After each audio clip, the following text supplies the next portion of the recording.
right in the middle here. Hi, I'm Claire Buffy, and I was here in March with Straight Talk, and .429 I think is amazing, and I love how they are also engaging straight allies, and that's a person that, a community also that I represent. But in saying that, my question is, with this generation that is changing, that is really ahead of the generations before them in their acceptance. Yes, I recognize we are not all the way there by any means, but with a generation that's changing, how long do we continue to come out? Do we continue to say, hi, I'm Claire, and I'm here as a straight ally. I am Jan, and I'm here, I'm a transgender woman. You know, how long do we continue acknowledging those differences, and therefore, I think, voluntarily putting ourselves in boxes, rather than just completely accepting that this is who I am and this is normal in society? How long until we don't have to come out or label ourselves anymore? Would you predict? Time is it? Yeah, right. You know. Yeah, exactly. Let me just say something to that real fast. You know, one thing about JT is JT did not identify as one way or the other. The media was very insistent on putting a label on that, okay? So it was like, well, wait, what are you? What are you? And it was like, and, well, who are you sleeping with? You know, I mean, because sometimes JT was sleeping with Ozzy Argento, and sometimes with, I mean, a lot, you know, a lot of stuff went on. And, you know, I couldn't keep up, you know, it's like, and it was just available to Spirit. It's like, whatever things fit, you know?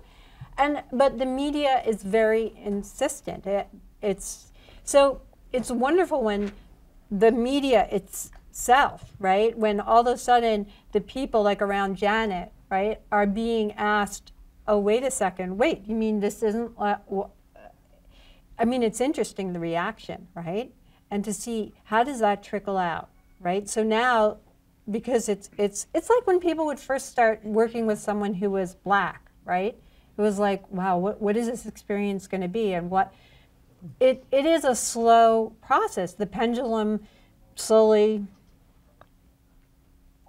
and I think that once you start to have someone, a direct experience, it's like it doesn't invite. Oh, you mean you're one? You're one of them?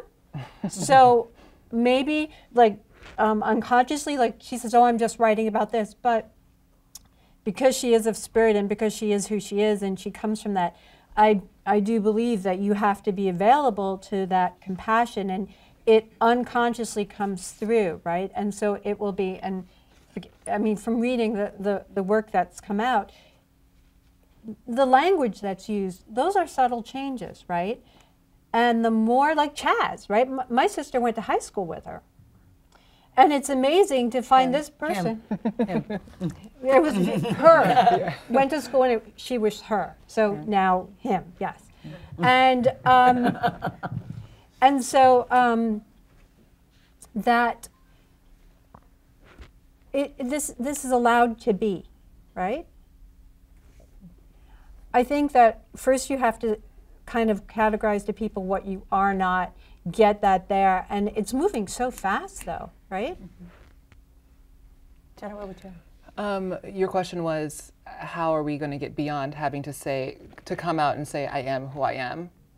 I don't think that we're gonna go there anytime soon. I don't think that our society is even ready for that yet. I think that the more of us that do come out, at least just speaking specifically to the trans community, the stronger the portrait that we paint for everyone to see who we are.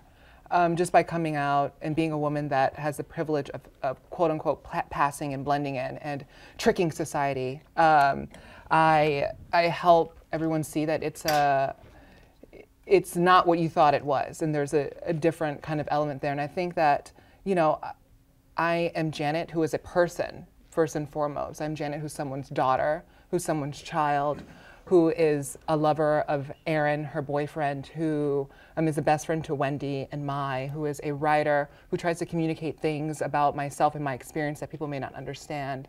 I think there's all of those intricacies, but I think that some people may not listen if I'm just, hey, I'm Janet, you know, pretty girl with curly hair.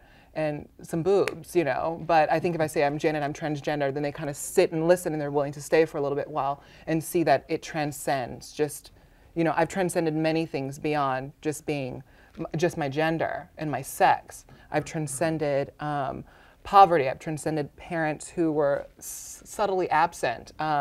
Many things in my life. And I think that we all kind of go through many transformations in our lives. And to go to the next step and just becoming closer and closer to who we are.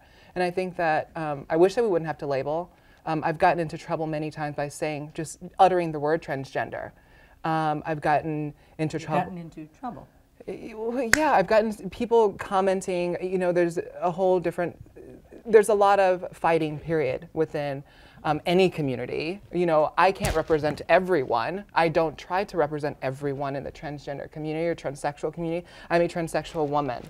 That's what I say. I'm a trans woman, but I'm also a multi-ethnic woman. I am a woman from Hawaii. I'm a woman who grew up with no money. You know, there's many things that make me who I am. And for people to just get upset by the terms that I use to describe me or to be more inclusive to other people and to accuse me of certain things has become one of those things that are kind of more surprising, at least in my opinion. But I digress.